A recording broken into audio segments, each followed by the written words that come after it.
हरे कृष्णा। तो आप सभी लोगों का रामायण की आज की कक्षा में मैं हार्दिक स्वागत करता हूँ। कहाँ तक पहुंचे थे हम लोग? पिछला कक्षा में कहाँ तक हमने रामायण को देखा? भगवान रामचंद्र की लीला कहाँ तक लेके गए?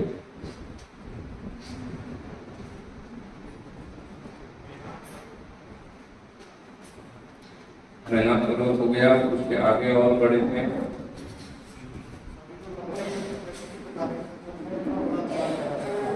जी। हाँ वो तो हो गया, उसके बाद छलांग लगाई, उसके बाद मैना पर्वत आया बीच में, उसके बाद और बनाए बीच में। हाँ, इसके लिए विशाल धारण किए थे सूर्यसा नामक राक्षस के साथ। अच्छा, वहां को उसको मार के फिर हनुमान जी आगे निकल गए और कौन आया फिर बीच में?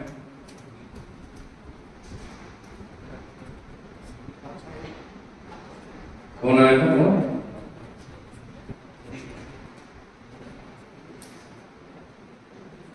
एक राक्षस ये जो हनुमान जी की परछाई पकड़ लेती, क्या नाम है उसका? सूरसा नहीं, दूसरा पता हो गया, क्या नाम है? सिंबिका, सिंबिका नाम का राक्षस किसको पकड़ लेती थी? परछाई को पकड़ लेती। तो हनुमान जी ने उसका भी वध कर दिया। परछाई को पकड़ने वाले इस संसार में बहुत सारे लोग हैं। संसार में लोगों की मानसिकता ही जो है वो किस तरह से है? वो सिंबिका की तरह, जो प्राय किसको पकड़ लेते हैं? बुरे गुणों को बहुत जल्दी देख लेते हैं। अगर चैतन्य चरितामृत में वर्णन आता है, सन्यासी अल्प छिद्र सर्वलोक का। अगर पूरा सफेद वस्त्र है, उसके ऊपर एक छोटा सा विद्युत के कितना क्या है, काला धब्बा है, तो भी लोग क्या देखेंगे? काले धब्बे। पूरा का पूरा वस्त्र जो है वो सफेद है, उसको नहीं देख पाएंगे। सिर्फ इसको देख पाएंगे, काले धब्बे को देख पाएंगे। ये लोगों की मानसिकता है। ये लोगों की अपने क्या है, लोगों की मानसिकता वैसे हो गई कलयुग में। लोग सिर्फ और सिर्फ दूसरों पे क्या ढूंढते हैं? दोष ही ढूंढते हैं, अच्छे गुण देखने नहीं चाहते हैं। अगर कोई किसी का अच्छा गुण बता भी दे तो भी लोग उसको सुनना नहीं चाहते। अच्छा गुण बताने वाले को क्या बता देंगे? उनके दो बुरे गुण बता देंगे। ये लोगों की मानसिकता है, कलयुग है।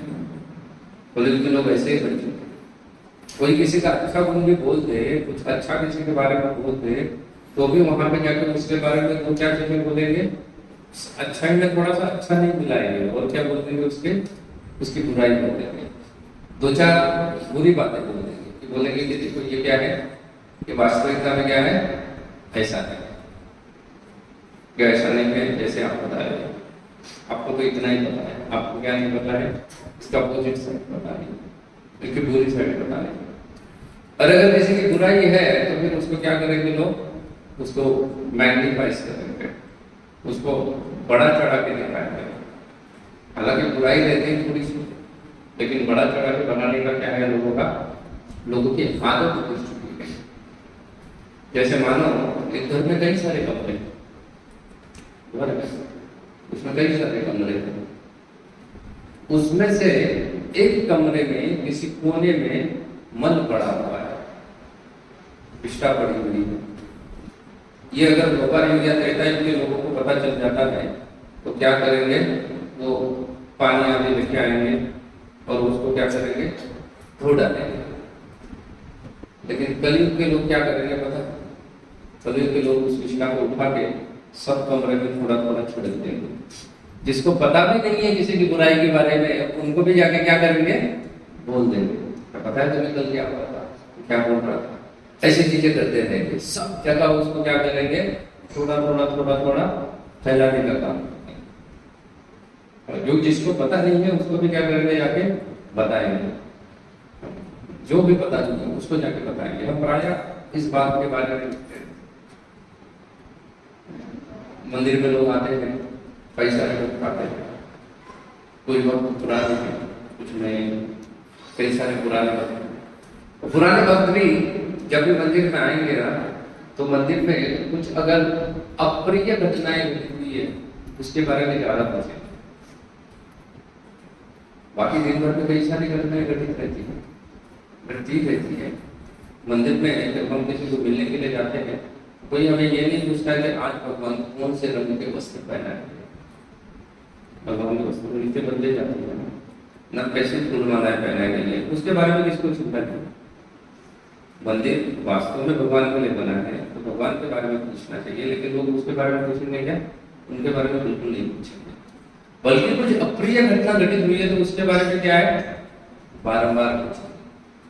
ये पर अच्छा है तो पकड़ते हैं, गलत चीजों को तुरंत क्या कर लेते हैं, पकड़ लेते हैं। अच्छी चीजों के प्रति या अच्छी चीजों के लिए किसी को कुछ उसके साथ कोई संबंध नहीं है, लेकिन बुरी चीजों को तुरंत पकड़ लेते हैं। तो ये सिंधिका का द्योतक है। वहां से हनुमान जी आगे बढ़ते हैं। आगे बढ़ते लंका में क्या करते हैं, उतरते हैं। लंका में उतरने के बाद लंका के बाहर से एक विशाल पर्वत, उस पर्वत के ऊपर चढ़ते हैं और उसके ऊपर चढ़ के उस पर्वत से लंका को निहारते कि लंका कैसे निकली। अभी हनुमान जी कूद के समुद्र के उस पार 100 योजन लांग को क्या कर चुके हैं, पहुंच चुके हैं। पहुंचने के बाद उस पार जाके वो क्या कर रहे हैं, लंका को निहार रहे हैं, लंका दिख कैसी। तो हनुमान जी ने जिस तरीके से लंका को देखा उसका वर्णन वाल्मीकि रामायण में वर्णित है, उसका वर्णन तुलसीदास जी बहुत सुंदर तरीके से करते हैं। हनुमान जी को लंका नगरी जो है एक विशाल किले की तरह होती है, बहुत बड़ा किला है, ऐसे हमको क्या दिख रही थी, प्रतीत हो रही थी, लंका नगरी एक बहुत बड़ा विशाल क्या है, किला बनाया हुआ है, ऐसे लंका उनको। और क्या दिखा लंका के बारे में उनको विशेष क्या खूबियां थी लंका में। उन्होंने देखा कि पूरी जो नगरी है, लंका जो है वो सुवर्ण से बनी हुई है। अब इसका मतलब उसमें अन्य कोई पत्थर आदि का उपयोग नहीं किया है, उसका भी किया है। लेकिन फिर भी जैसे अगर हमारा मंदिर में जिस भवन में हम बैठे हुए हो, इस मंदिर को अगर आप बाहर से देखोगे तो लगता है ये पूरा किससे बना हुआ है, मार्बल से बनाया हुआ है, बराबर है। लेकिन आप लोग अभी मंदिर में देख रहे हैं तो वास्तविकता वैसे नहीं है, आरसीसी आदि का भी काम हुआ है उसके ऊपर। फिर ऊपर से क्या किया हुआ है, मार्बल की लाइनिंग, पूरा ठोस मार्बल से नहीं बना हुआ, उसके ऊपर मार्बल की लाइनिंग। लेकिन बोलने वाले क्या बोल देंगे कि ये मंदिर कैसा है, पूरा का पूरा संगम व्यवस्था बनाया हुआ है।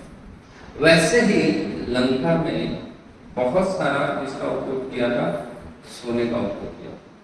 न जाने रावण ने कहा कहां से चुरा के सोना ले गया।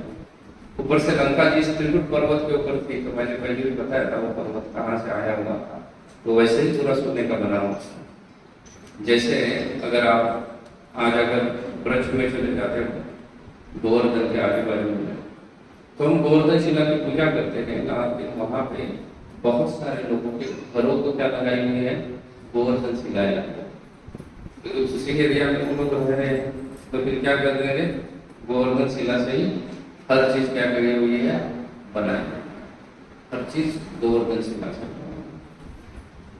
तो वैसे ही लंका किससे, क्योंकि वो सोने के पर्वत के ऊपर बनी थी, इसलिए वहां पे बनाई हुई हर चीज कैसी थी, सोने से बनी हुई।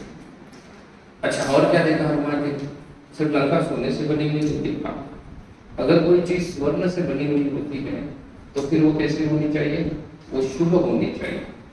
लेकिन लंका के भीतर के को झाँक के देखते हैं, जूम करते हैं थोड़ा दूरबीन को और जूम करके देखते हैं, तो कई सारे बड़े बड़े शूरवीर राक्षस उनको नजर आते हैं, जिनका शरीर का वर्णन कहा गया है कि वो पहाड़ के समान दिख रहे थे, पहाड़ के समान दिख रहे थे। ऐसे उनकी शरीर स्थिति। अच्छा, क्या कर रहे थे? तो सभी मांस मदिरा आदि का आसन करने लगे। मांस और मदिरा का क्या कर रहे थे? प्राशन कर रहे थे। तुलसीदास जी तो लिखते हैं कि बहुत सारे जो है वो क्या कर रहे थे, तो भैंसों का, मनुष्य का, बकरे का आदि का क्या कर रहे थे? मांस भक्षण कर रहे थे। ये हनुमान जी ने लिखा हुआ। और ये देखने के बाद हनुमान जी का हृदय बड़ा क्या हो गया? विदीर्ण हो गया। वो सोचने लगे कि अभी ऐसी लंका में मैं जाके माता सीता को कहाँ मिलेगी? ऐसी परिस्थिति में उनको खोजना बड़ा ही क्या है? मुश्किल है। फिर उन्होंने देखा कि रावण के जो सैन्य है, जो बड़े बड़े योद्धा जो पहाड़ पर समान दिख रहे थे, वो अन्य कार्यों में तो जुड़े हुए थे, लेकिन कुछ योद्धा जो है बड़े सतर्क थे। लंका के चारों ओर ऊंची दीवारें बनाई हुई थी और वो उसके ऊपर घूम के बहुत सख्ती से क्या कर रहे थे? लंका की रक्षा कर रहे थे। उनके नजरों से छुप के लंका में प्रवेश करना बड़ा ही मुश्किल था। हनुमान जी सोच में पड़ने लगे। ऊपर से ऊंची दीवारों से लंका घिरी गई थी, चारों ओर से समुद्र से घिरी हुई थी। लंका के चारों ओर क्या है? समुद्र है। तो एक अभेद्य किले की तरह दिख रहे। अब इसके अंदर प्रवेश कैसे किया जाए? ये सब बड़े बड़े राक्षस, रावण का जो सैन्य है बड़ा ही सतर्क है। उनकी नजरों से बच के अंदर प्रवेश करना, उन सभी सैन्य की नजरों से बच के अंदर प्रवेश करना और उसके अंदर जाने के बाद इतनी विशाल है लंका में किसको ढूंढना? माता सीता को ढूंढना हनुमान जी के लिए बड़ा ही कठिन कार्य लग रहा था। हनुमान जी उस कठिन कार्य करने के लिए हनुमान जी ने सोचा ये सब बड़े बड़े देखा वाले, बड़ी शरीर इष्टि वाले लोग हैं, तो उनके सामने मैं क्या करता हूँ? एक छोटा बंदर का रूप लेता हूँ, लंका में प्रवेश करता हूँ, तो इस नजर से मैं क्या हो जाऊंगा? बच जाऊंगा। जो सोचकर हनुमान जी ने छोटा रूप धारण करके जैसे वो लंका में प्रवेश करने लगे, तो उनको उसने रोका। लंकिनी नामक एक राक्षस ने, उसने रोकने के बाद हनुमान जी को उन्होंने पकड़ लिया। भले ही हनुमान जी का शरीर बड़ा छोटा था, लेकिन उसके पास बहुत सारी दिव्य शक्ति है। तो वैसे मानो कि स्कैनर की तरह, मेटल डिटेक्टर से कोई भी चीज आप छुपा के नहीं लेके जा सकता। तुरंत क्या करने लगते हैं? बीप बजने लगती है उसकी। वैसे ही लंकिनी ने पकड़ लिया। हनुमान जी को रोक के उसने कहा, मेरी अनुमति के बिना कोई भी लंका में क्या नहीं कर सकता है? प्रवेश नहीं कर सकता। तुमने ये दुस्साहस कैसे किया? मेरी अनुमति के बिना लंका में प्रवेश कर। ये बात जब हनुमान जी ने सुनी, हनुमान जी को थोड़ा सा गुस्सा आया और हनुमान जी ने क्या कर दिया? उसी गुस्से से एक दूसरा किसको चढ़ा दिया? लंकिनी को, उस राक्षस ने को मारा। जैसे हनुमान जी ने गुस्सा मारा तो राक्षस ने छटपटाते हुए नीचे और खून भी उल्टी कर गई। बड़ी शक्तिशाली खून की जब उल्टी करने लगी तब उसने कहा, उसने हनुमान जी को प्रणाम किया और हनुमान जी को कहा उसने कि जब ब्रह्मा जी रावण को वर देके जा रहे थे, ब्रह्मा जी रावण को क्या करके जा रहे थे? वर देके लौट रहे थे, तब ब्रह्मा जी ने मुझे कहा, बोले मेरा भाग्य था कि मैं रावण के साथ थी, इसलिए मुझे ब्रह्मा का दर्शन प्राप्त। हनुमान जी का एक दूसरा प्राप्त करते ही लंकिनी का पूरा हृदय क्या हो गया था? परिवर्तित हो गया था। अगर हम सही तरीके से भगवान का भजन आदि करके अपने हृदय को परिवर्तित नहीं करेंगे तो फिर भगवान कई बार क्या करते हैं? ठोस कदम उठाते हैं। और कोई ठोस कदम अगर उठाएंगे तो फिर क्या हो जाएगा? हृदय परिवर्तन में बड़ी दिक्कत आती है। परिवर्तन तो होगा, लेकिन कैसा होगा? दुखमय परिवर्तन होगा। लंकिनी का भी कुछ वैसे ही होगा। उसका हृदय तो परिवर्तित हो रहा था, लेकिन बड़ा ही दुखमय तरीके से हृदय परिवर्तित हो रहा था। तो लंकिनी ने कहा कि रावण जब तपस्या कर रहा था, अभी रावण की तपस्या अलग अलग जगह पे अलग अलग मूलतः वाल्मीकि रामायण में तो कहा गया है कि रावण ने कहाँ पे तपस्या की हुई है? तो रावण ने तपस्या की थी राक्षस ने। कोई मानसरोवर की यात्रा चले जाए तो राक्षस मानसरोवर वहां पे रावण ने तपस्या की। ये पता नहीं, लेकिन टेक्निकली अभी वो एरिया शायद चाइना के पास, इंडिया के पास नहीं है राक्षस करके आती। ये सभी 65 या 62 का जो वॉर था उसको कहाँ से भरे आए, चाइना के पास। उसके बदले में अरुणाचल प्रदेश हमारे पास आए, जो पहले उनके पास, अभी वो यहाँ पे। कुछ पुराणों में अन्य तरीके से वर्णन है कि रावण ने ब्रह्मा की तपस्या वहां पे नहीं की, राक्षस गली में सिर्फ उन्होंने शिव जी को प्रसन्न किया। ब्रह्मा को प्रसन्न करने के लिए उन्होंने तपस्या पश्चिमी छोर पे की। पश्चिमी छोर पे गोकर्ण नामक जगह है, अभी कर्नाटक राज्य में स्थित है, तो वहां पे उन्होंने किया था। ऐसा भी कुछ जगह आगे था, वहां पे शिव जी का आत्मलिंग है, शिव जी का बहुत सुंदर मंदिर है, उसके बारे में सुनेंगे। तो जहां पे भी हो तो तब लंकिनी क्या थी, रावण के संग में थी। क्यों संग गई हुई थी? क्योंकि ब्रह्मा जी को कुछ आए नहीं थे लंका में, इसको कहां से मिले थे? तो आनंद रामायण कहता है कि उस वक्त क्या होता था ना, कि रावण ने बहुत लोगों के साथ क्या मोड़ लिया था, कुछ भी नहीं मोड़ लिया पहले से, उसका स्वभाव ही ऐसा है, उसने सबके साथ दुश्मनी नहीं की। कुछ लोग कलयुग के लोग तो प्राय ऐसे ही, ये सब रावण बिना मतलब का क्या कर देते हैं, किसी से न किसी से बैर बिना मतलब का, कोई जरूरत नहीं होती, लेकिन उसके बावजूद भी क्या कर देते हैं, बैर। ऐसे ही रावण ने कुछ कार्य किया, रावण ने बैर मोड़ लिया था। तो जब तपस्या करते वक्त प्राय आनंद रामायण कह रहा है कि राक्षसों को यह डर था कि मेरी तपस्या पूर्ण होने के पूर्व ही इंद्र या अन्य कोई देवता मेरे ऊपर आक्रमण करके मेरी असावध अवस्था में क्या कर दे, वध न कर दे। प्राय तो ऐसा कहा जाता है कि देवता जो है वो किसी को भी नहीं करते हैं जब वो असावध अवस्था में है, उनका ध्यान नहीं है, तो किसी के ऊपर आक्रमण नहीं होता। ये कार्य राक्षसों का ही है, और इसलिए राक्षस ऐसे ऐसे क्या करते थे, डरते थे। और जब ऐसी चीजों से वो डरते थे तब क्या करते थे, किसी को अपनी रक्षा के लिए अपने नजदीक में खड़ा करते, किसी को अपने सेना में किसी शक्तिशाली सिपाही को अपनी रक्षा के लिए नजदीक में क्या करते थे। तो रावण ने ऐसा ही कुछ किया। तो हालांकि लंके ने ब्रह्मा की तपस्या नहीं की, लेकिन उतने समय तक वो खड़ी रही रावण के साथ, या उस जगह पर उपस्थित रही, इसलिए वो क्या मानी गई है, साधना। साधना का मतलब ही होता है कि एक ही चीज को क्या किया जाता है, जब बारंबार बारंबार बारंबार लंबे समय के लिए किया जाए तो उसको क्या बोला जाता है, साधना बोला जाता है। एक ही कार्य है लेकिन उसको क्या किया जा रहा है, बारंबार किया जा रहा है, और थोड़े समय के लिए बहुत सारे समय किया जाता है, उससे प्राय देवता प्रसन्न होता है। और इसलिए लंकिनी भी वहां पे खड़ी रही, हालांकि नाम तो नहीं लिया उसने भगवान का या ब्रह्मा जी का, लेकिन उसके बावजूद भी क्या कर रही है, वो बारंबार वही कार्य किया, उसने साधना की, इसलिए ब्रह्मा जी उस पर प्रसन्न हो और उसको भी कुछ शक्ति प्रदान करते थे। और ब्रह्मा ने उनको शक्ति प्रदान की थी कि प्राय तुझे कोई युद्ध में परास्त नहीं कर सकता,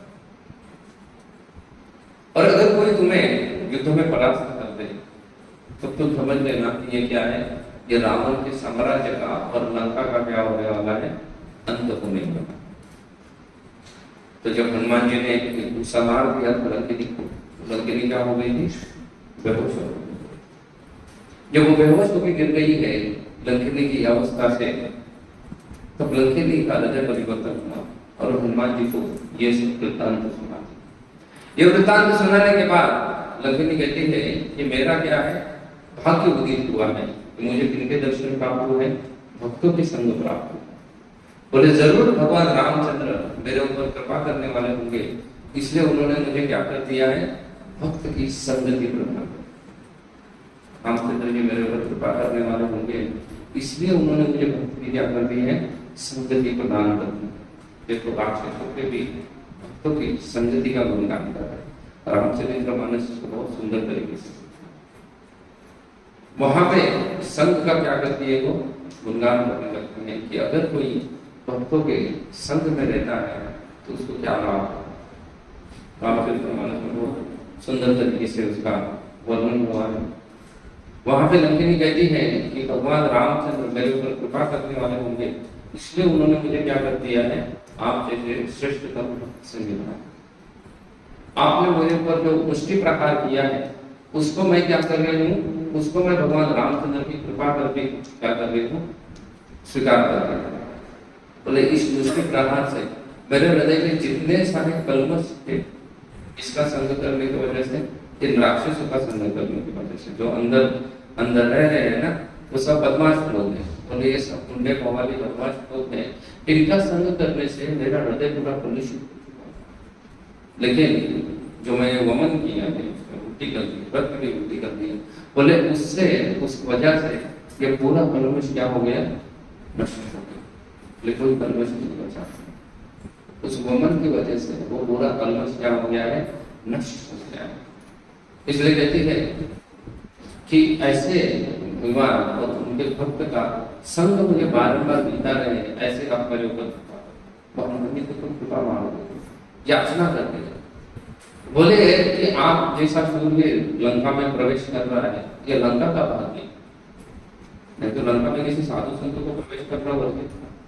कोई भी साधु लंका में प्रवेश नहीं कर सकता, कोई भी रावण के पास दान आदि मांगने के लिए नहीं हुआ था। रावण अपने आप को दानी तो कहता था, लेकिन दान मांगने वाले को अंदर आना मना था। कैसा दानी था रावण पता था, लेकिन दान मांगने के लिए भी लंका में नहीं आ सकता। लेकिन रावण फिर भी अपने आप को क्या समझता था, दानी समझता था, मैं महादानी। वो कहते हैं आगे भक्तों का संग के बारे में वर्णन करते थे कि भक्तों का संग करना बड़ा दूर। रामायण के स्थान पे लंकिनी इस बात को, राक्षसी होने के बावजूद इस बात को क्या कर रही है, दोहरा रही है कि हमें भक्तों का संग करना चाहिए। ऐसे कौन से भक्तों का संग करना चाहिए? वैसे तो चरण चरितामृत कहता है संगा शक्ति कलियुग में।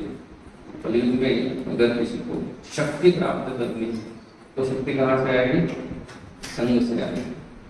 इसलिए कली से लेकर इंटरनेशनल लेवल तक किसकी चर्चा चलती है, संघ की चर्चा चलती है, यूनियन की चर्चा चलती है। यूनियन की चर्चा करते हैं कि सब लोगों को मिलकर क्या करना चाहिए, संघ में रहना चाहिए। अगर संघ में रहेंगे तो ये हमारा क्या हो सकता है, उद्धार हो सकता है, हमारी सदगति हो सकती है। इसलिए हमें भी भक्तों का संग करना चाहिए। अन्य शास्त्र में कहा गया है साधु संग सर्वशास्त्र है, लवो मात्र साधु संग सर्वसिद्धि है। व्यक्तियों को या जीवात्मा को, पतित जीवात्मा को प्राय साधु का संग करना चाहिए। कितना साधु का संग करना चाहिए? तो बोला गया है कि लव मात्र साधु संग। लव कहते हैं 1 सेकंड के 14वें हिस्से, 1 सेकंड का 14वां हिस्सा जो है उसे क्या कहते हैं, लव कहा गया है। तो बोला गया है कि लव मात्र साधु संग। अगर किसी को साधु संग एक लव के लिए भी क्या हो जाए, प्राप्त हो जाए, तो भी उसको क्या हो जाएगा, समस्त सिद्धि प्राप्त हो जाएगी। लेकिन हम कलियुग में प्राय संग नहीं करना चाहते, साधु संग नहीं करना चाहते। संग के बारे में गोसाई जी लिखते हैं कि संग जो है ना वो किसका करना चाहिए, तो बोलते हैं संग होना चाहिए स्निग्ध और सजातीय। स्निग्ध सजातीय, स्निग्ध और सजातीय क्या कहा गया, तो उस व्यक्ति का संग करना चाहिए जो व्यक्ति हमारे प्रति क्या है, कृपालु है, उसको स्निग्ध करना है। कुछ रुक्ष संग भी हो सकता है, कुछ लोग जो है वो हमारे प्रति कृपालु, दया, प्रेम, मैत्री आदि भावना नहीं रखते। स्निग्ध का मतलब होता है उन व्यक्तियों के संग में रहना जो हमारे प्रति दया, मैत्री, प्रेम, कृपा आदि की क्या रखते हैं, भावना रखते हैं। उनकी भावना का संग, उन लोगों का संग करना चाहिए। वो कैसे होता है, उसको स्निग्ध संग कहा है। आप बोलोगे फिर कोई चोरों का संग कर रहा है तो सजातीय संग होता है, नहीं, उसको एक स्निग्धता नहीं है। क्योंकि चोर भले एक साथ चोरी करे लेकिन एक दूसरे के प्रति भी वो दया नहीं रखते हैं, कोई कृपा की भावना नहीं रहती। उनका डिस्ट्रीब्यूशन जो भी चोरी किया हुआ माल है उसका अगर इक्वल नहीं हुआ तो चोर एक दूसरे का भी मर्डर कर सकते हैं ना, तो स्निग्धता है उसमें। कोई स्निग्धता नहीं, स्निग्धता नाम की चीज ही नहीं है। तो स्निग्धता होनी चाहिए। हम जिसका भी संग करें, जिस भी भक्त का संग करें, उसके हृदय में हमारे लिए दया, कृपा, मैत्री आदि क्या होनी चाहिए, भावना रहनी चाहिए। अगर ऐसी भावना है तो उनका संग अपने नाम प्रदान करें। कभी कभार हम चाहते हैं कि किसी भक्त का संग करें, लेकिन उस भक्त के हृदय में हमारे लिए दया, कृपा, मैत्री, प्रेम आदि नहीं है, तो फिर उसका संग करके भी हमें कोई लाभ मिलने वाला है? कोई लाभ नहीं मिलने वाला, कोई मतलब कोई लाभ नहीं मिलने वाला। अच्छा, ये संग का क्राइटेरिया हो गया। दूसरा बोला गया है कि संग हमेशा सजातीय होगा। संग कैसा होना चाहिए? सजातीय, सजातीय, जो मेरी जाति है वैसे ही। ये सजातीय, ये जाति मतलब भौतिक जातिवाद की चर्चा नहीं। भौतिक जातिवाद में तो लोग कई सारे संघ में जुड़े हुए हैं, लेकिन उसको संघ नहीं कहा जाता है। सजातीय संघ जब बोला गया है तो उस व्यक्ति का संघ करने के लिए बोला गया है जो या जिसके जीवन का उद्देश्य वही होना चाहिए जो मेरे जीवन का उद्देश्य, वो होता है सजातीय संघ। उसकी भावना है, उसका उद्देश्य जैसा होना चाहिए, मेरे जैसा ही होना चाहिए। नहीं तो आप भक्त और दारू पीने वाले का संग करोगे तो सजातीय संग होता है? नहीं होता। तो फिर कोई एक दारू पीने वाला अगर दूसरे दारू पीने वाले का संग करे तो सजातीय हो गया, क्योंकि दोनों की भावनाएं क्या है? समान ही है ना, कुछ अलग नहीं है। लेकिन फिर भी उसका संग नहीं करेंगे तो फिर फर्स्ट क्राइटेरिया क्या है? उसमें स्निग्धता होनी चाहिए। और उनके संग में कोई स्निग्धता है? स्निग्धता नहीं है। इसलिए संग करते वक्त ये दोनों क्राइटेरिया क्या होनी चाहिए? मैच होनी चाहिए। या तो स्निग्धता होनी चाहिए और उसके साथ साथ क्या होना चाहिए? सजातीय होना चाहिए। हम भक्त हैं, दूसरे भक्त का संग करेंगे वो अच्छे। अच्छा, वो संग में भी कहा गया है कि हमसे जो उन्नत भक्त है, उन उन्नत भक्त का संग कितना करना चाहिए? तो बोला गया उनका संग से 20% करना चाहिए। अपन को उनका संग 20% क्यों करना चाहिए? वैसे तो उन्नत भक्त के संग भी रहना चाहिए ना, तो 20% ही क्यों आगे है करना चाहिए? क्योंकि प्राय उन्नत भक्त के सामने हम हमेशा ही नम्र रहते हैं। जो हमसे ज्यादा उन्नत है उसके सामने हम प्राय कैसे रहते हैं? नम्र रहते हैं।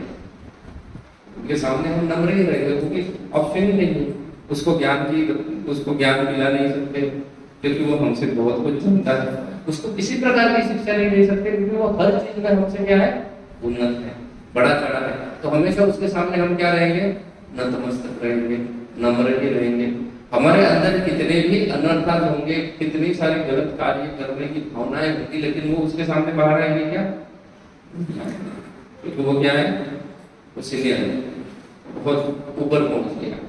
तो ऐसी परिस्थिति में उनके प्रति किसी भी प्रकार की कोई भी गलत भावना आना बड़ा मुश्किल है। जब भी उसको देखेंगे तो क्या कर देंगे?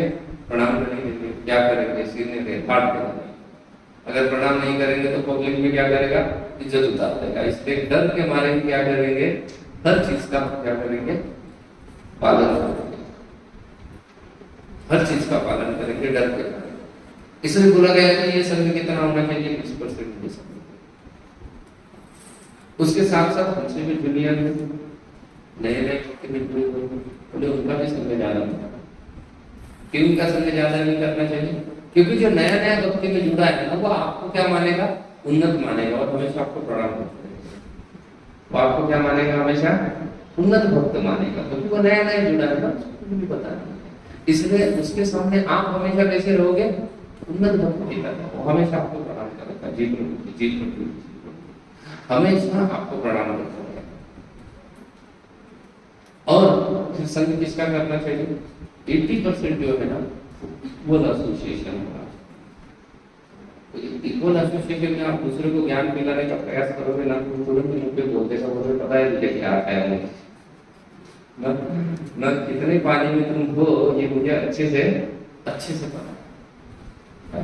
वो हमारा कोई सुनेगा नहीं, क्योंकि नीचे वाला है तो सुनेगा, ऊपर होता है उसका हम सुनेंगे, लेकिन ये ना हमारे सुनने के लिए तैयार है ना इसका हम कुछ सुनने के लिए तैयार है। तो जब हम इक्वल का संग करते हैं, ज्यादा उनके संग में रहेंगे, तो फिर हमारा क्या होता है ना, शुद्धिकरण बहुत जल्दी होने लगता है, क्योंकि दोनों के अनर्थ क्या आने लगते हैं, बाहर आने लगते हैं। जो सीनियर है उसके सामने हमारे अनर्थ इतने बाहर तुरंत प्रकट नहीं होंगे, उसको हम सप्रेस करके दबा के रख देंगे, प्रणाम करते रहेंगे। लेकिन इक्वल है उसके सामने तुरंत अनर्थ हमारा, तुरंत झगड़े में उतर जाएंगे। थोड़ा सा कुछ हो जाए तो क्या करने लगेंगे, झगड़े में उतर जाएंगे। इसलिए आचार्यगण कहते हैं कि ज्यादातर संग किनका करना चाहिए, तो कहते हैं कि संग जो है वो इक्वल का ज्यादा करना चाहिए, क्योंकि वहां पे हमें हमारे अनर्थ के बारे में पता चलता है। हमारे अंदर जितनी भी कमियां हैं, खामियां हैं, ये हर चीज के बारे में कहाँ पता चलेगा, इन लोगों के संग में रहने से हमें पता चलेगा।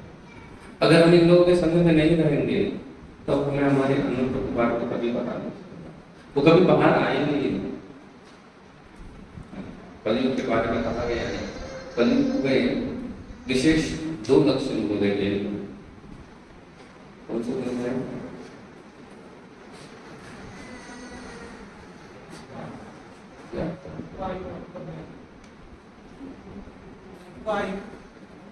ये तो कलयुग के लक्षण है, लेकिन कलयुग के लोगों के लक्षणों के साथ साथ 2 विशेष गुण बोले गए हैं। प्रभा के प्राय इनको बोलते हैं कि कलयुग के लोग मतलब क्या रहेंगे, वो बोलते हैं कलयुग में 2 लक्षण हमेशा देखेंगे, वो है क्वारल एंड हिपोक्रेसी। कलयुग के लोग हमेशा क्या करते रहेंगे, झगड़ते रहेंगे। क्वारल ये आम बात है, इतना यूनाइटेड नेशन आदि बनाने के बावजूद भी 1.5-2 साल, 1.5 साल हो गया, 1 साल तो हो ही गया होगा, यूक्रेन रशिया वार को 1 साल हो गया होगा ना, पूरा यूनाइटेड नेशन मिला के उसको शांत कर पाए, किसी को भी चुप बैठा पा रहे हैं उनका कोई कि भाई तुम झगड़ो मत, या उनका झगड़ा सुना पाए नहीं, सॉल्व कर पाए। लगभग यूनाइटेड नेशन में 150 देश है, लेकिन 150 देशों के नेता मिलकर भी इन 2 लोगों को समझा पा रहे हैं, कुछ नहीं समझा पा रहे। क्यों? क्योंकि कलयुग का लक्षण ही है क्या है, वो कलयुग के लोग हमेशा क्या करेंगे, झगड़ा करेंगे। और उसके साथ साथ हिपोक्रेसी, दाम्भिकता, दम्भ ही कहते हैं, दाम्भिकता रहेगी हमेशा कलयुग के। सिर्फ लोगों में नहीं, आप नेशन के लेवल पे भी देख सकते हैं लोगों के अंदर दाम्भिकता। अमेरिका बोलती है कि क्या करना चाहिए, न्यूक्लियर वेपन नष्ट करने के लिए, लेकिन इसने दूसरे देशों में हम नहीं करेंगे, हमारे वैसे ही ये कलयुग में प्राय ऐसा ही है, जिसमें बड़े बड़े लोग और बड़े बड़े भाषण देंगे कि समाज की उन्नति करनी चाहिए, समाज की प्रगति करनी चाहिए, अध्यात्म का प्रचार करना चाहिए, ये करना चाहिए, वो करना चाहिए। हमें भी ऐसे बहुत सारे लोग मिलते हैं प्रचार कर रहे हैं, लेकिन उसमें से 1-2 को अगर पकड़ो और बोलो कि चलो भाई चलो तुम भी मेरे साथ शामिल हो जाओ, उनसे नहीं, सब होना चाहिए लेकिन मेरे हाथों नहीं होना चाहिए। बोले ये शुभ कार्य किसी और के हाथों हो जाए तो अच्छा, मेरे हाथों ना हो जाए, क्योंकि मैं किसमें बिजी हूँ, मैं अपने ही संसार में क्या हूँ, व्यस्त हूँ, उससे मैं बाहर नहीं जाऊँ। ये कलयुग के लोगों की विशेषता है। इसलिए कलयुग में अगर मैं भक्ति में प्रगति करनी है तो संग में आगे करना चाहिए। जितना हम भक्तों का संग करेंगे उतने हम जल्दी क्या होते रहेंगे, उन्नत होते जाएंगे। फिर प्राय कभी कभी ऐसा होता है कि भक्तों के संग में आके भी 2 भक्तों के बीच में क्या होने लगता है, फ्रिक्शन दिखाई देता है कि क्या हो रहा है, दोनों के बीच में कुछ ना कुछ झगड़ा हो रहा है, थोड़ा थोड़ा झगड़ रहे हैं, बहुत बार बोल गया भक्तों के भी क्यों झगड़ रहे हैं। प्रभुपाद जी बहुत सुंदर तरीके से बोलते हैं। प्रभुपाद जी बोलते हैं जो 2 हीरे होते हैं ना, हीरे, उन हीरों को अगर पॉलिश करना है तो उसके लिए किसी तीसरे वस्तु का उपयोग नहीं किया जाता है, उसके अंदर चमक लाने के लिए 2 हीरो को क्या किया जाता है, एक दूसरे पे रगड़ा जाता है, और रगड़ने से वो क्या हो जाएगा, तो उनकी चमक बढ़ेगी, दोनों की चमक बढ़ेगी। तो वैसे ही भक्त हीरे की तरह होता है, उनको क्या करते हैं, दोनों एक दूसरे के साथ झगड़ा करके अपने पूरे अनर्थों को प्रकट करते हैं, और फिर किसी सीनियर के पास जाएगा तो सीनियर बताता है तुम दोनों के अनर्थ है, तुम दोनों को क्या करना चाहिए, अपने अनर्थों का ध्यान रखना चाहिए, उससे बाहर निकलना चाहिए, तब जाके ये दोनों अनर्थों को धीरे धीरे छोड़ के क्या करके भक्ति में उन्नत हो जाएंगे। ये वास्तविकता। ये जीवन की वास्तविकता है।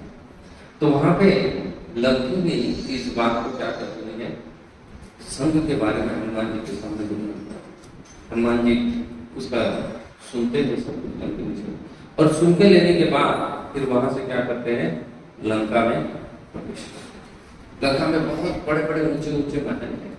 हर महल में हनुमान जी छोटा रूप धारण किए, छोटे बंदर की समान। तो हर महल में हर जगह पे जाके क्या कर रहे हैं, प्रवेश करके देख रहे हैं कि सीता कहाँ पे दिखाई दे रही है। हर जगह पे जा रहे हैं, हर खिड़की से अंदर झांक के देख रहे हैं। सभी तरह से क्या हुआ है, अमोद प्रमोद की सुविधाएं बहुत सारी, सब जगह पे देख रहे हैं कि क्या हो रहा है। सभी जगह पे जहां जहां पे वो देख रहे हैं हनुमान जी, सब जगह पे बहुत बड़े बड़े शक्तिशाली राक्षस हैं जो क्या कर रहे हैं, भोग विलास में लिप्त है। संध्या का समय है, हनुमान जी प्रवेश कर रही है, संध्या का समय है।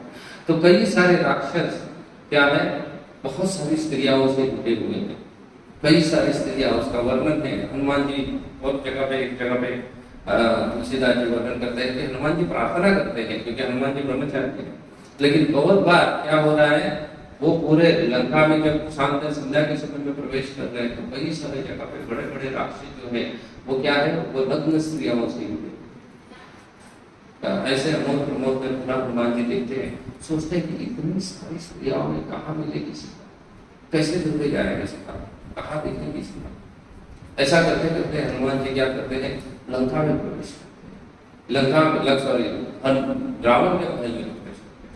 रावण के महल में भी यहाँ वहाँ हर जगह पे क्या करते हैं, ढूंढने का प्रयास करते हैं कि कहाँ पे सीता दिखाई देगी, कहाँ पे सीता दिखाई देगी।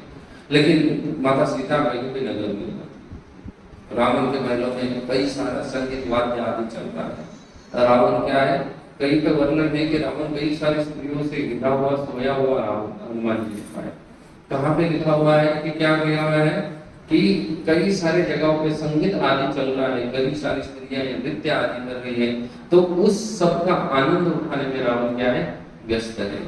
रावण और उसके अन्य सभी पुत्र उसी जगह पे ऐसे ही कार्य में क्या हुए हैं, व्यस्त है। सभी के सभी ऐसे ही कार्य में व्यस्त है। हनुमान जी हर जगह जाके देखते हैं। रावण के अंतःपुर में हनुमान जी जाके बस सब जगह जाते हैं, कहीं पे उनको जाने मिलती है, सीता का कहीं पता नहीं चलता। कई सारी स्त्रियां पर हनुमान जी देखते हैं, लेकिन उसके बावजूद भी हनुमान कहीं पे माता सीता का पता नहीं चलता। तब हनुमान जी रावण के अंतःपुर में जाते हैं। तो अंतःपुर में एक स्त्री रावण को दिखता, हनुमान जी को दिखाई देती है और हनुमान को लगता है शायद यही सीता। ये किसकी तरह दिख रही है, सीता की तरह। एक क्षण के लिए हनुमान को ऐसा लगता है कि ये कैसी है, इस सीता की तरह। लेकिन फिर हनुमान जी उसको गौर से देखते, और गौर से देखने के बाद हनुमान को उनके अंदर के लक्षण और उनके सौंदर्य ऐसा नहीं दिखाई देता है जिस तरीके से लक्ष्मण जी ने हनुमान को वर्णन किया। इसकी बात ऐसी दिखती है। इस बात का जब हनुमान ने लक्ष्मण को पूछा था, तो जिस तरीके से लक्ष्मण ने हनुमान जी को कहा था, वैसे ही ये नारी नहीं दिखती है। फिर हनुमान जी पहले तो बड़े खुश हो जाते हैं, पहले किया यही क्या है जिसमें कार्य के लिए आया हूँ, तो सीता क्या है, प्राप्त हो गई। लेकिन जब थोड़ी देर के बाद लक्ष्मण की बातों के ऊपर गौर करने के बाद उनको पता चलता है ये किस तरीके से नहीं दिख रही है, वैसे प्रतीत नहीं हो रही है जिस तरीके से लक्ष्मण ने वर्णन किया था। तो ऐसा नहीं हो रही है। फिर आनंद रामायण में इसके ऊपर प्रश्न उठाया जाता है। तुलसीदास जी और वाल्मीकि जी वहां पे बढ़ते थे, या हनुमान जी वहां से आगे चल जाते थे। लेकिन आनंद रामायण इसके ऊपर प्रश्न उठाता है कि वो स्त्री थी कौन और वो हनुमान को सीता की तरह क्यों लगी, थी कौन और हनुमान को सीता की तरह क्यों लगी। तो उसके उत्तर में आनंद रामायण कहता है कि वो स्त्री थी मंदोदरी। स्त्री कौन है, मंदोदरी। अच्छा, फिर मंदोदरी सीता के समान क्यों लगी। वैसे तो मंदोदरी का नाम सभी स्त्रियों में आता है, 2-3 लेक्चर पहले बताया। लेकिन फिर वो हनुमान जी को सीता की तरह क्यों लगने लगी, क्या ऐसी विशेषता है मंदोदरी की, वो हनुमान जी को सीता की तरह प्रतीत होने लगी, ऐसे ही लगने लगी मानो है सो एक सीता वहां पर उपस्थित। तो उसके उत्तर में अन्य कोई ऐसा ना प्रश्न उठाता है ना कोई उत्तर इसका ढूंढने लगता है। लेकिन आनंद रामायण ऐसा ही है, जो घटना ये ज्यादा घटित नहीं है उन चीजों के ऊपर क्या करता है, प्रकाश डालता है। ये जो जो घटना है अन्य जगह पे वर्णित नहीं होगी उसके ऊपर प्रकाश डालने का प्रयास आनंद रामायण। तो आनंद रामायण कहता है कि मंदोदरी जो है वो किनकी कन्या है, मयदान की। मयदान कहाँ रहता तो कहा गया है कि पाताल लोक में, मयदानव रहता था पाताल लोक में, और उस मयदानव की कन्या कौन है, मंदोदरी। अच्छा वो तो ठीक है, मयदानव की कन्या है मंदोदरी, लेकिन वो सीता के समान क्यों बनते, क्यों ऐसे दिखते, सीता के जैसे क्यों दिखते, तो मुझे तक वर्णन करते। एक रावण की माता जो है, क्या नाम है रावण की माता का, इसको याद आ क्या कैसे रावण की माता कैकसी जो है वो शिव की बड़ी भक्त है, शिव जी के पास। तो उनको एक आत्मलिंग प्राप्त था, शिव जी का क्या था, लिंग उनके पास था, शिवलिंग था। तो शिवलिंग किस वजह से टूट गया, वो गिर गया, पाताल में चला गया। तो इसलिए वो रावण को कहती है कि मुझे क्या है, शिव जी का आत्मलिंग चाहिए।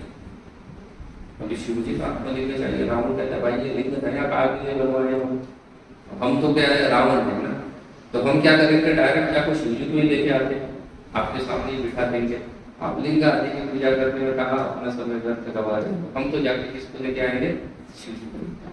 क्योंकि उसके पूर्व में ही रावण ने क्या किया था, शिव जी को प्रसन्न कर दिया, इसलिए रावण जाके शिव जी की पूजा में लग जाते हैं। शिव जी पार्वती के साथ उनके सामने प्रसन्न करते। जब भी रावण को पूछा आदि करके उनकी फिलहाल वो लंका से बाहर निकलता था, क्योंकि पता है उसको यहाँ सब बदमाश हो गए, इनके बीच में पूजा आदि कुछ हो नहीं सकती। तो उस समय में वो कहाँ चले जाते थे, तो उस समय में वो हिमालय में चले जाते, वहां पे चले जाते। लेकिन यहाँ पे कहा गया है कि आनंद रामायण कहते हैं इस बार वो हिमालय में नहीं गए थे, वो सह्याद्री के ऊपर आ गए, हम जो रह रहे हैं ना सह्याद्री पर। तो इन पर्वत श्रृंखलाओं में आके उन्होंने किसकी उपासना की, शिव जी की उपासना। शिव जी उनके सामने पार्वती के साथ प्रकट हुए, तब रावण का विवाह नहीं हुआ। तो आप सोचिए रावण का विवाह नहीं हुआ मतलब पूरे युद्ध अवस्था में है, रावण को कैसा होगा। तो रावण ने शिव जी को देखते ही, शिव जी और पार्वती को देख लिया, रावण को पार्वती बड़ी सुंदर लगती। रावण शिव जी को कहता है कि तुमको दो चीजें चाहिए, मांगने के लिए तो वही कहा चाहिए थी क्या उसको, शिव जी को लेके जाना। तो कहते देखो दो चीजें, शिव जी बोलते ठीक है जो भी है मांगो मैं दे दूंगा, तो प्रसन्न होगा। शिव जी बहुत जल्दी प्रसन्न होगा, इसलिए शिव जी का एक नाम अशुतोष, तुरंत प्रसन्न होने वाले, उसके साथ साथ तुरंत गुस्सा, वो तुरंत प्रसन्न होता है ना, वो बहुत जल्दी क्या होता है, गुस्सा भी हो सकता है। तो शिव जी ऐसे तुरंत प्रसन्न हो जाएंगे, उसके साथ साथ तुरंत क्या कर देंगे, गुस्सा भी कर देंगे, गुस्सा भी हो जाएगा। तो इसलिए रावण बोलता है कि देखो दो चीजें चाहिए। बोले क्या है, बोले देखो मेरे माँ के पास बोले नहीं है, तो वो आपकी पूजा करना चाहती है, इसलिए आप क्या करो, आप चल दो मेरे साथ और मैं आपको कहाँ जाके बिठाऊंगा, बोले अल्टर में बिठा दूंगा। क्या वहाँ पे मेरी माँ जिस महल में रह रही है वहाँ पे छोटा मंदिर है उसमें बिठा दूंगा, आपको वहीं बैठना है। शिव जी कहते हैं अच्छा, और दूसरी चीज, बोले दूसरी चीज है कि मुझे पार्वती बड़ी पसंद है, मैं उसके साथ विवाह करना। अभी शिव जी आ गए संकट में, पहले तो बोले जो मांगे वो दे दूंगा, अभी तो शिव जी संकट में आ गए, अभी क्या किया जाए। तो शिव जी वैसे तो बड़े दयावान है, वैराग्य है, वो दे देते पार्वती को, लेके जाओ, पार्वती को दे देते हैं, लेके जाओ बोलते हैं। और उसी समय में शिव जी बोलते देखो मैं आना और मेरा आत्मलिंग में कोई भेद नहीं है, इसलिए मैं तुम्हें एक नया लिंग दूंगा, शिवलिंग दिखा, उसको शिव जी का आत्मलिंग कहा गया। बोले इसको तुम लेके जाओ, इसमें और मुझ में कोई भेद नहीं है, जब भी इसकी पूजा अर्चा की जाएगी तो मैं साक्षात प्रकट करूंगा। लेकिन बोले एक कंडीशन है कि इसको नीचे नहीं रखना, जब तक तुम जाते नहीं हो, जहां पे इसको स्थापित करना है वहीं पे जाके इसको, उसको बेड के नीचे मत रखो, और रख दिया तो फिर वहां से वो हिल नहीं पाएगा, नहीं। और बोले पार्वती लेके जाओ, कोई दिक्कत नहीं। तो रावण ने लिंग लेके जाओ, और क्या कर दिया, पार्वती ने, अभी पार्वती साथ में लेके, पार्वती तो बड़ी टेंशन में आ रही है, ये क्या कर दिया भोलेनाथ को। बोले भोले के चक्कर में तो क्या कर दिया, बोले अभी किसके साथ बांध दिया, रावण के साथ बंधा के भेज रहे हैं, अभी क्या होगा। बोले अभी भोलेनाथ से प्रार्थना करने कुछ फायदा तो है नहीं, तो इसलिए उन्होंने किससे प्रार्थना करना चालू किया, उन्होंने भगवान विष्णु की प्रार्थना करना, पाई मां रक्षा। शिव जी को रक्षा के लिए पुकारने लगे, बड़े जोर से पुकार लगा, रक्षा कीजिए। सॉरी, विष्णु को पुकार लिया, पार्वती जब भगवान विष्णु को पुकार रही तब भगवान विष्णु एक ब्राह्मण का रूप धारण कर लिया। तो ब्राह्मण का रूप धारण करने के पूर्व क्या करते हैं, ब्राह्मण का रूप धारण करने के पूर्व अपने शरीर के अंग से, राइट हैंड से या राइट साइड से एक कन्या की उत्पत्ति करते हैं, जो दिखने के लिए बहुत सुंदर है। विष्णु से उत्पन्न है तो बच्चों सौंदर्य के बारे में तो कुछ पूछा ही नहीं जा सकता, या सौंदर्य के बारे में कोई शंका ही नहीं हो सकती, क्योंकि वो स्वयं से उत्पन्न है, भगवान विष्णु से उत्पन्न है। तो भगवान विष्णु से उत्पन्न होने की वजह से उसको लेके क्या कर रहे थे, विष्णु ने कन्या उत्पन्न की अपने स्वयं के शरीर से, और ब्राह्मण का रूप धारण किया, और चल दिए जिसको और रावण किसको लेके जाना था, पार्वती को लेके जाना था। तो उसको चल रहे थे तब उनको रास्ते में मय दानव मिला, और मय दानव उस कन्या को देख के उसका अचानक से उस कन्या को देख के क्या करता है, पितृ प्रेम उत्पन्न आता है। मय दानव उस ब्राह्मण को कहता है कि आपकी कन्या बहुत सुंदर है, आपको क्या है, गरीब ब्राह्मण दिख रहे हैं, आपके पास आदि की भी कमी होगी, ढंग के कपड़े नहीं है आपके, तो फिर इसलिए इसको क्या करो, इस कन्या को मुझे दे, मैं इसको क्या करता हूँ, अपनी कन्या की तरह बड़ी करूँ। भगवान बोलते ठीक है लेके जाओ।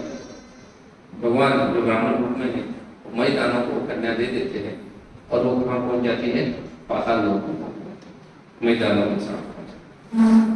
और फिर भगवान चले जाते हैं किसके पास, रावण के पास।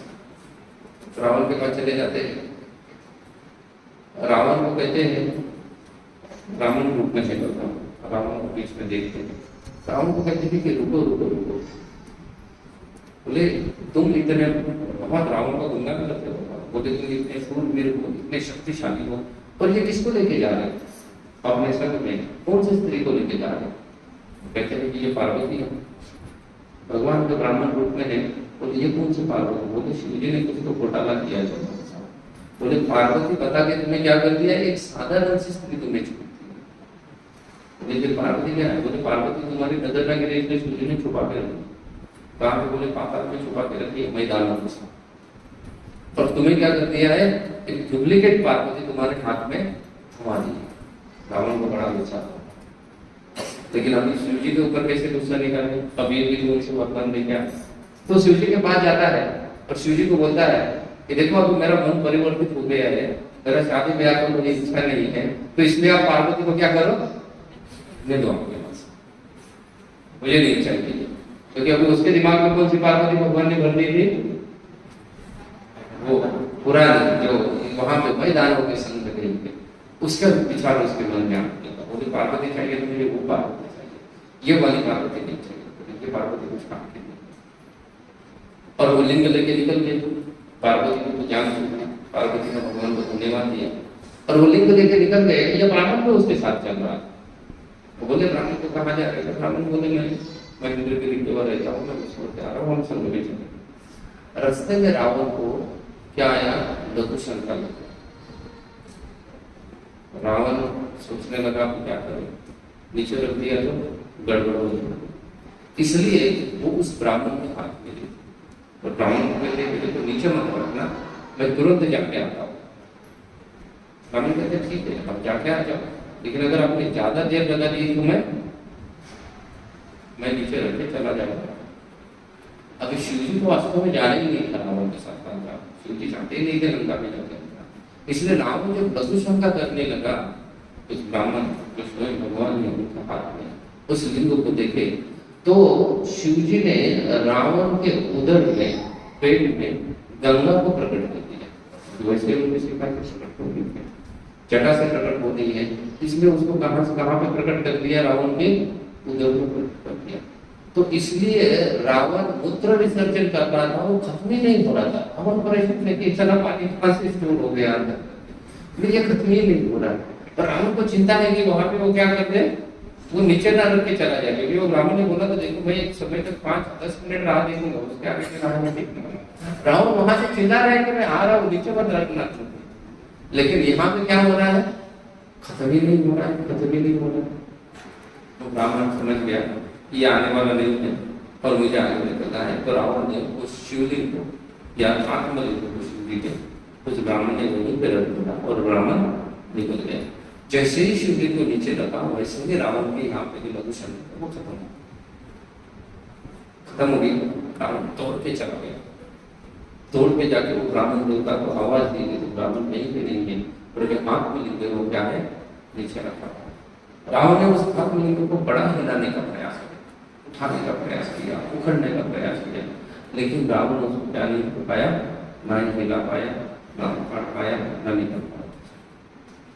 रावण उसको छोड़ दिया, बोले चलो ये तो गया हाथ से, अभी बचा कौन है,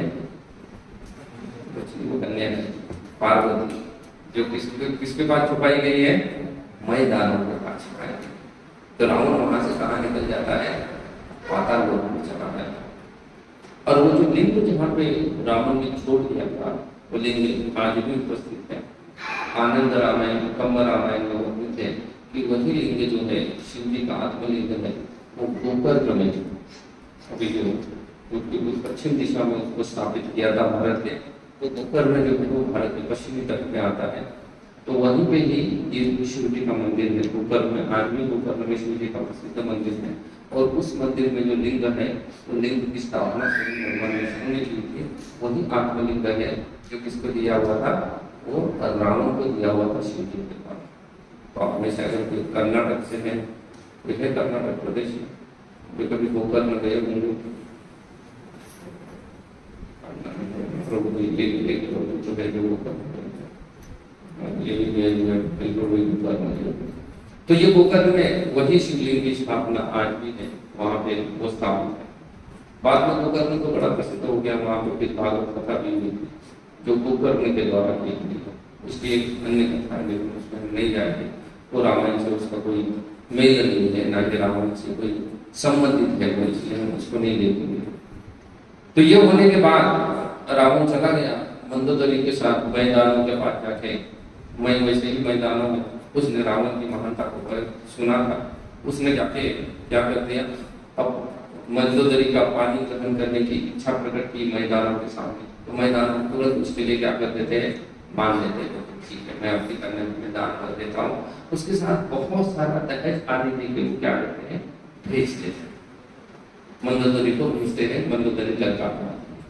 तो फिर यहाँ पे कहने की बात यह है, आनंद रामायण कह रहा है, क्योंकि मंदोदरी भगवान के शरीर से उत्पन्न हुई, इसलिए तो देखने के लिए कैसी दिख रही थी, वो सीता की तरह।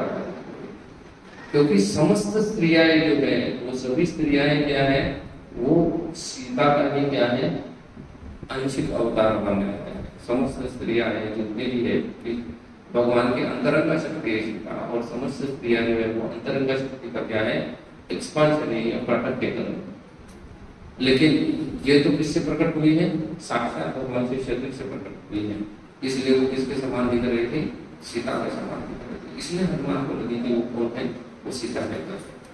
हनुमान को ऐसा प्रतीत हुआ तो सीता, लेकिन तुरंत ही हनुमान को पता चला कि ये वैसे नहीं है जिस तरीके से लक्ष्मण ने वर्णन किया है। इसलिए हनुमान जी माता सीता की खोज के लिए आगे बढ़ते हैं। आगे बढ़ते वक्त वो पहुंचते हैं लक्ष्मण की एक महल में पहुंचते हैं, जो कि रावण के महल से पूरा पूरा सटा हुआ था, लेकिन थोड़ा सा अलग था, थोड़ा सा बड़ा विशेष लगता है उस महल को। उस महल से तुलसी की सुगंध आ रही, इसलिए हनुमान जी उस महल में प्रवेश करते हैं। वो महल जो है वो विशाल का, अभी अलग अलग रामायण अलग तरीके से कहता है। माता सीता को रखा गया है इसमें अशोक वाटिका में। ये बात विभीषण ने हनुमान जी को, ये कहे जाएगा आनंद रामायण इस बात को कहेगा, उसके साथ साथ तुलसीदास जी भी इस बात को कहेगा। लेकिन मूल रामायण जो है वाल्मीकि रामायण वो नहीं कहता, बल्कि तुलसीदास जी रामायण क्या कहता है? तुलसीदास जी रामायण में लिखा गया है कि जैसे ही वो तुलसी को देखा या तुलसी के सुगंध को देखा तो हनुमान जी उस महल में चले थे। उस महल में जाने के बाद उस महल में देखते हैं तो ये महल पूर्ण तरह से विपरीत था। वो महल उनको सपूर्ण उनमें प्रतीत हुआ। अन्य जगह पे तो आनो प्रमोद आदि रजोगुण का क्या लगाया उन्होंने, सभी रजोगुण से भरा हुआ था, लेकिन ये महल कैसे भरा हुआ था? सत्वगुण से भरा हुआ। पूरा पूरा महल उनको सत्वगुण में लगा। वो महल के अंदर प्रवेश करते हैं तो महल के अंदर भगवान रामचंद्र का नित्य रूप से जप उनको सुनाई। उस महल के अंतःपुर में प्रवेश करते हैं तो देखते हैं वहां पे कौन सोए हुए हैं? विभीषण सोया हुआ, और उनके मुख से क्या चल रहा है? राम नाम का जप। सोते हुए अवस्था में तो राम का क्या कर रहा है? नाम। ये राम का नाम लेते ही हनुमान जी पे क्या होता है? रोमांच कंपा होता है। हनुमान जी के रोंगटे क्या हो जाते हैं? खड़े हो जाते हैं। हनुमान जी बड़े प्रसन्न होते हैं, बड़े आनंदित होते हैं। और राम का नाम कोई इस लंका में ले रहा है, राक्षसों के नगरी में कोई राम का नाम लेता है तो हनुमान जी बड़े प्रसन्न हो जाते हैं। प्रसन्न होकर हनुमान जी वहां पे भजन गाने लगते, भगवान रामचंद्र का वो भी नाम जप करने लगते हैं। तो रामचंद्र का जैसे ही नाम जप करने लगते हैं वैसे ही विभीषण की आंखें खुल जाती, और आंखें खुलने के बाद विभीषण का और हनुमान जी का संवाद वर्णन आता है तुलसीदास जी का। वहां पे हनुमान जी विभीषण के साथ संवाद करते हैं। विभीषण जी उठते ही हनुमान जी को प्रणाम करते और प्रणाम करके कहते हैं कि साक्षात लगता है कि बहुत ही जल्द मेरे प्राण प्रिय भगवान रामचंद्र मेरे ऊपर कृपा करने वाले हैं, इसलिए उन्होंने स्वयं अपने दूत को क्या भेजा है मेरे पास में। हनुमान जी अपने आने का प्रयोजन बोलते हैं तो कहते हैं कि ये तो प्रयोजन आपका आने का हो ही नहीं सकता। हालांकि हनुमान जी किसके लिए आए हैं? सीता के खोज में। विभीषण को वही बोलते हैं कि क्या है, मैं सीता के खोज पे जाता हूँ, लेकिन विभीषण कहते हैं कि नहीं, आप इसके लिए नहीं आए, बल्कि भगवान रामचंद्र ने मेरे जैसे पति के ऊपर कृपा करने के लिए आपको यहाँ भेजा। बोले सीता की खोज करने की आवश्यकता ही नहीं है, क्योंकि वो तो हमेशा रामचंद्र के संग रहते थे, भगवान रामचंद्र से कभी अलग नहीं हो सकते। अनंत धाम कहा गया है, सीता का नाम है अनंत धाम, जो जिसको कभी भी भगवान से अलग नहीं किया जा सकता। जब भगवान से दूर नहीं रह सकती है, भगवान से अलग नहीं किया जा सकता है, उसको कहा जाता है अनंत धाम। सीता का नाम अनंत धाम। और तुलसीदास जी रामायण में विभीषण जी कहते हैं तो अनंत धामिनी अगर उनका नाम है तो वो कभी भी भगवान से दूर नहीं रह सकती, हमेशा भगवान के संग में ही रहेगी। फिर आप कैसे कह रहे हो कि उनको ढूंढने के लिए आपको आने की आवश्यकता है? वो तो भगवान को स्वयं को बताया होता। हम बोल रहे हैं कि वो तो भगवान की कृपा है कि भगवान राह देख रहे हैं कि रावण स्वयं क्या करे, उनको लौटा। नहीं तो भगवान को पता है भाई कभी भी क्या कर सकते हैं, रावण का वध कर सकते हैं, लेकिन ये भगवान की अपनी स्वयं कृपा है कि वो क्या देख रहे हैं, राह देख रहे हैं कि रावण क्या करे, स्वयं सीता को। फिर आप कहाँ किस लिए आए हो? तो बोल रहे सिर्फ और सिर्फ मेरे जैसे पति को होकर कृपा। भगवान की कृपा का बहुत सुंदर वर्णन तुलसीदास जी रामायण में किया है। जो गुण कर रहे हैं, जो वर्णन स्वयं विभीषण भी करते हैं, बहुत ही सुंदर तरीके से वर्णन करते हैं कि भगवान कितने कृपालु हो, कितने कृपालु। तो बोलते हैं कि भगवान एक सूर्य के समान। सूर्य जो है वो सबको प्रकाश देता, प्रकाश देने को किसी भी व्यक्ति का भेदभाव नहीं करता। बोले भगवान की कृपा भी वैसी है, वो कोई भेद नहीं करते। वो मुझे से राक्षस कुल में उत्पन्न हुए के ऊपर भी क्या कर सकते हैं, आपको मेरे पास दृष्टि क्या कर सकते हैं, कृपा कर सकते हैं। और राम को हनुमान जी को प्रणाम करते हैं। हनुमान जी को पूछते हैं सीता कहाँ है, तो फिर वो कहते हैं कि सीता कहाँ बैठी हुई है, अशोक वाटिका में। ये तुलसीदास जी रामायण लिखता है। मूल रामायण वालों के रामायण में कुछ नहीं है।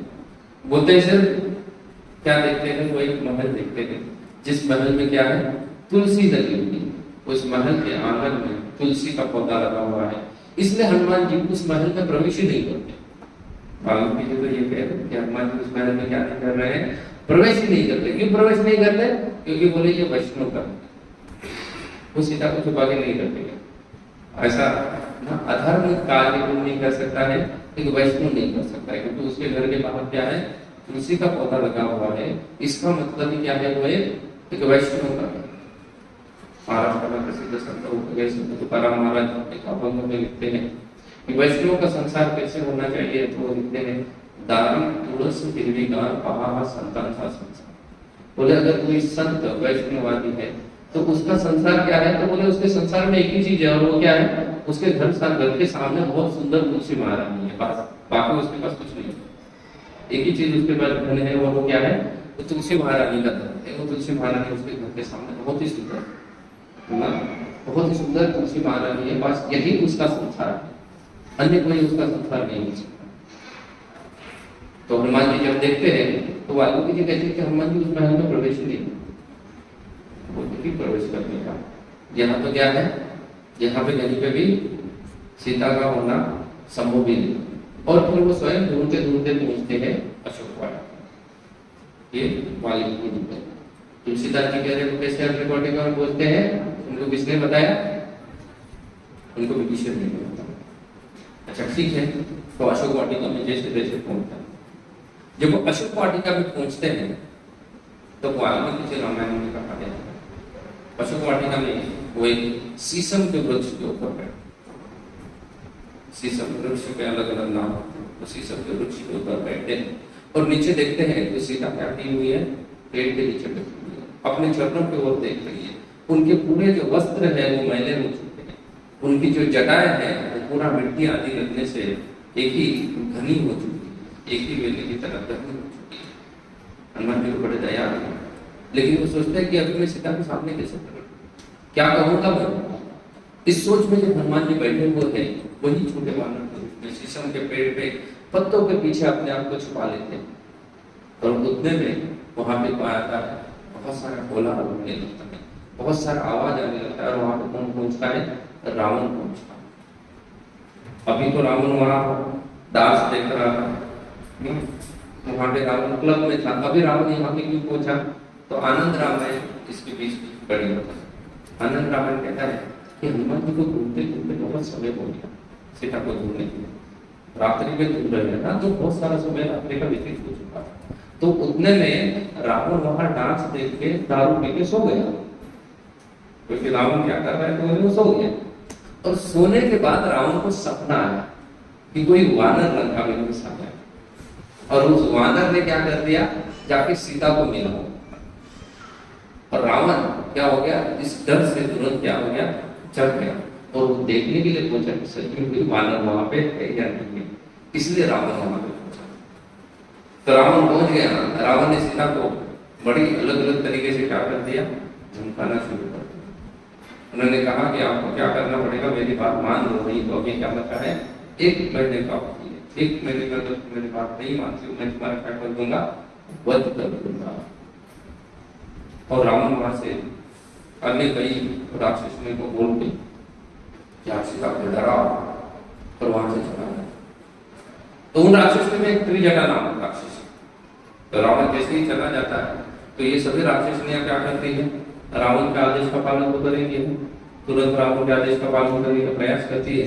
तो त्रिजटा नामक राक्षस ने उनको रोकती है और कहती है कि आप ऐसा मत करो। तो त्रिजटा कहती है कि मुझे भी आज रात एक सपना है, तो उस सपने में मैंने देखा कि क्या हुआ है, एक बंदर आया है, और वो बंदर क्या करता है, वो बंदर रावण की पूरी लंका को चढ़ा रहा है, रावण के कई सारे बड़े बड़े सैन्य का क्या कर देता है, वध कर देता है, कई सारे बड़े बड़े सैन्य को रावण को मार देता है।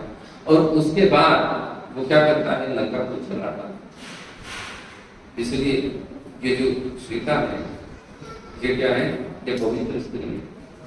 अगर हम इसको डराएंगे तो उस अग्नि में हम भी सुलझ जाएंगे, जो बंदर जलाने वाला है, ऐसा उसको सपना आया है। इसलिए हमें क्या नहीं करना चाहिए, सीता को दुख नहीं देना चाहिए। अगर हम दुख उसको नहीं देंगे तो हो सकता है कृपावश क्या हो जाएगा, सीता की कृपा से उस अग्नि में झुलसने से हम क्या हो जाएंगे, बच जाएंगे। जैसे ही विवेकानंद से जो गई थी तो सभी राक्षसी क्या करती है, जितनी भी सारी थी वो सीता को प्रणाम करके वहां से निकल जाती है, प्रणाम करके निकल जाती है। हनुमान जी ये सब कुछ देखते हैं, हनुमान जी ऊपर बैठे बैठे सोच रहे हैं कि मैं किस तरीके से अभी सीता के सामने प्रकट, और हनुमान जी कैसे सामने प्रकट हुए, और फिर आगे हनुमान जी ने क्या प्रताप किया, इसको अगले से नहीं। हरे कृष्णा। श्रील कृपाल की, श्री श्री सीताराम हनुमान जी की।